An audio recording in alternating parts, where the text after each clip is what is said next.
اعوذ باللہ من الشیطان الرجیم بسم اللہ الرحمن الرحیم۔ شروع اللہ کے نام سے جو بڑا مہربان نہایت رحم والا ہے۔ لاکھوں کروڑوں درود حضور نبی کریم صلی اللہ علیہ وآلہ وسلم پر اور ان کی آل پر۔ محترم ناظرین، بہت ہی قیمتی وظیفہ آپ کو بتانے لگا ہوں۔ صرف آپ کے 4 سے 5 منٹ لگیں گے۔ قرآن پاک کی وہ سورہ مبارکہ ہے سورہ ملک، جس کو پڑھنے میں آپ کے صرف 2 سے 3 منٹ لگیں گے، لیکن اس کے جو کمالات ہیں، اس کے جو کرشمات ہیں، آپ دیکھ کر حیران رہ جاؤ گے۔ بہت ہی قیمتی وظیفہ ہے۔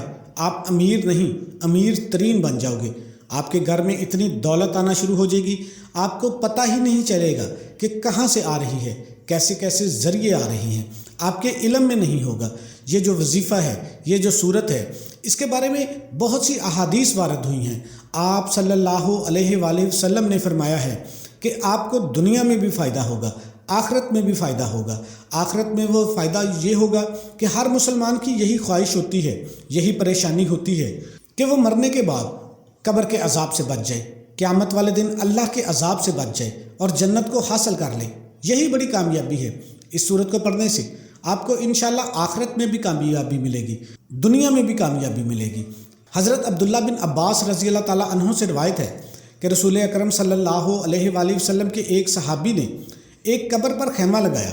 ان کو پتہ نہ تھا کہ یہ قبر ہے۔ ناظرین، خیمے میں بیٹھے بیٹھے اچانک انہوں نے سنا اس قبر میں ایک انسان ہے جو سورہ ملک پڑھ رہا ہے۔ پڑھتے پڑھتے اس نے پوری سورہ مبارکہ ختم کر دی۔ یہ واقعہ انہوں نے آپ صلی اللہ علیہ وآلہ وسلم کی خدمت میں پیش کیا۔ آپ صلی اللہ علیہ وآلہ وسلم نے فرمایا، یہ صورت عذاب روکنے والی ہے، عذاب سے نجات دینے والی ہے، اس کو قبر کے اندر عذاب سے بچا لیتی ہے۔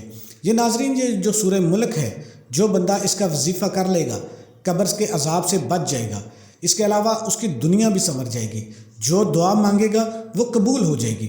حضرت ابو ہریرہ رضی اللہ تعالیٰ عنہ سے روایت ہے کہ رسول اکرم صلی اللہ علیہ وآلہ وسلم نے فرمایا، بلا شبہ قرآن پاک میں ایک صورت ہے، جو بندہ اس کی تلاوت کرتا ہے وہ اس شخص کی سفارش کرے گی یہاں تک کہ وہ بخش دیا جائے گا۔ فرمایا وہ سورہ ملک ہے۔ تو ناظرین، اس کی کتنی فضیلت ہے۔ دنیا میں تو اس کی فضیلتیں ہیں ہی ہیں۔ آپ یہ وظیفہ کرو گے، انشاءاللہ آپ دیکھو گے کیسے جو آپ کے دولت کے مسائل ہیں وہ حل ہو جائیں گے۔ آپ کے آخرت میں بھی یہ کام آئے گی۔ قیامت والے دن یہ صورت آپ کو فائدہ دے گی، اللہ کے ہاں سفارش کرے گی، یہ شخص مجھے پڑھتا تھا، اس کو بخش دیا جائے، قبر کے عذاب سے بچائے گی۔ یہ شخص مجھے پڑھتا تھا، اس کو چھوڑ دیا جائے، اس کو عذاب نہ دیا جائے۔ تو ناظرین، اس وظیفے کا طریقہ کار آپ اچھے طریقے سے جان لیں۔ یہ وظیفہ آپ نے کیسے کرنا ہے؟ آپ نے یہ کسی کو بتانا نہیں ہے کہ میں یہ وظیفہ کر رہا ہوں۔ ایسا نہیں ہے کہ آپ وظیفہ شروع کر رہے ہیں، سب کو بتانا شروع کر دیں، پھر کوئی کام توڑ نہیں چڑھتا، وہ کامیاب نہیں ہوتا۔ اکثر ایسا دیکھا گیا ہے، جب بھی کوئی آپ کام، کوئی قیمتی کام، کوئی دولت والا کام لوگوں کو بتا کر کرتے ہیں تو اس میں رکاوٹیں آنی شروع ہو جاتی ہیں، کامیابی کی منزل تک نہیں پہنچ پاتا۔ تو ایسا ہی ہوتا ہے، لوگ کامیاب اسی لیے نہیں ہوتے کیونکہ نظر بد بہت بری چیز ہے۔ تو آپ نے وظیفہ بتا کر نہیں کرنا، آپ نے یہ وظیفہ بالکل خاموشی میں کرنا ہے۔ اس کے بعد آپ نے ایک وقت رکھ لینا ہے اس وظیفے کو کرنے کا۔ کسی بھی نماز کے بعد کر سکتے ہیں، جب بھی آپ کو وقت ملے اس وظیفے کو کر سکتے ہیں، کوئی پابندی نہیں ہے، لیکن آپ نے ایک وقت رکھنا ہے۔ کوشش کریں کہ رات کا وقت رکھ لیں۔ تو محترم ناظرین، آپ نے وضو کر لینا ہے، وضو کر کے آپ نے یہ وظیفہ کرنا ہے۔ آپ کسی بھی نماز کے بعد وظیفہ کر رہے ہیں، اس وقت آپ کا وضو ہوتا ہے۔ اگر آپ اور کسی وقت میں یہ وظیفہ کریں گے تو اس وقت آپ اچھے طریقے سے وضو کر لیں۔ کوئی بھی مرد عورت اس وظیفے کو کر سکتے ہیں۔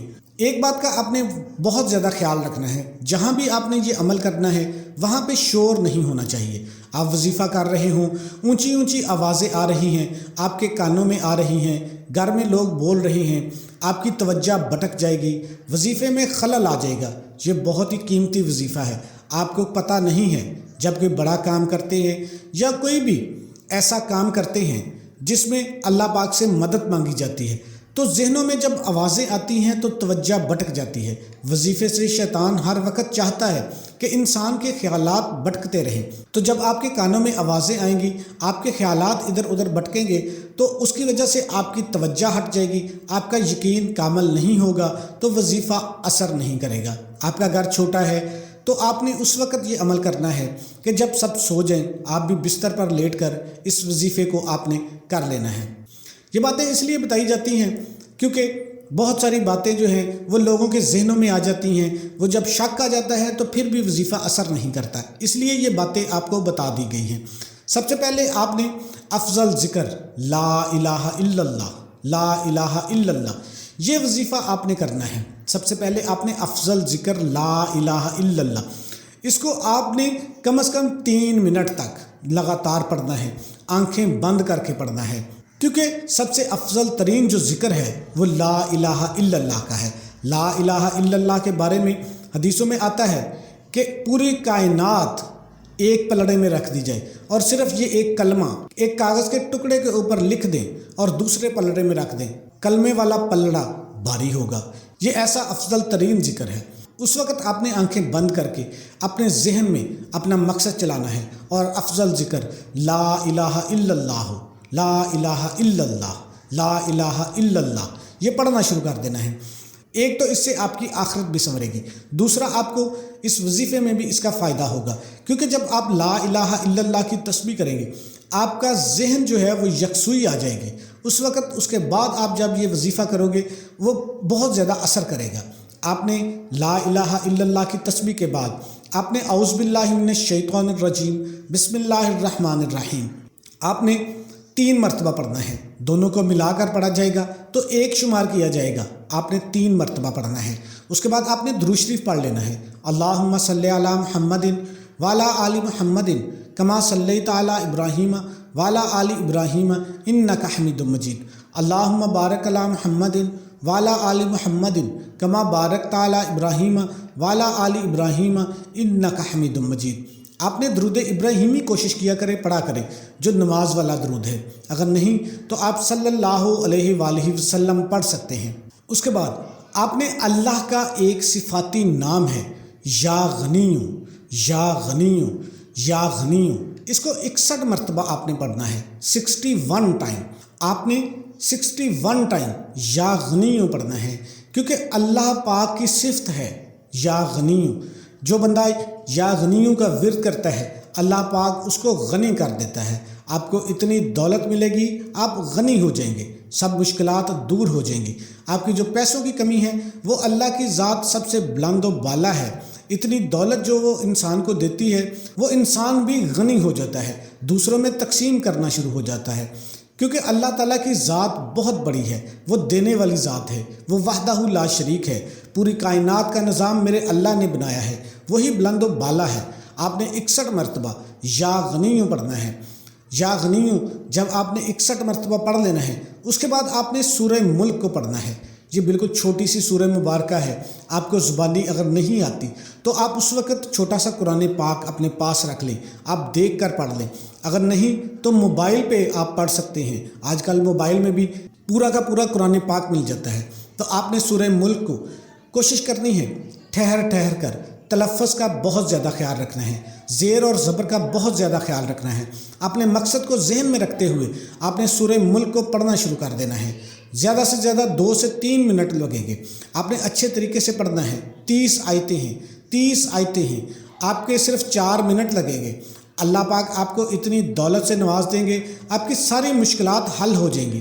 آپ نے یہ وظیفہ 4 دن تک لگاتار کرنا ہے، پہلے دن بھی اسی ٹائم پہ کرنا ہے، دوسرے دن بھی اسی ٹائم پہ کرنا ہے، تیسرے دن بھی اور چوتھے دن بھی۔ اسی لیے آپ کو کہا تھا کہ آپ نے ایک ٹائم مقرر کر لینا ہے، روزانہ اسی ٹائم پہ ہی آپ نے یہ وظیفہ کر لینا ہے۔ اس وظیفے کو کرنے کے بعد آپ نے اللہ پاک سے گڑ گڑا کر دعا مانگ لینی ہے۔ دعا میں بھی آپ نبی پاک صلی اللہ علیہ وآلہ وسلم کی ذات اقدس پر درود شریف پڑھ لیں۔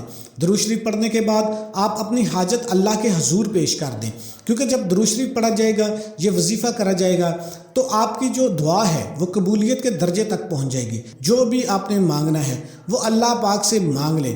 ایک کام آپ نے اور کرنا ہے، درود شریف پڑھ کے اپنا نام کمنٹ باکس میں لکھنا ہے، اور اللہ کے 99 ناموں میں سے ایک نام اپنے کمنٹ باکس میں لکھ دینا ہے۔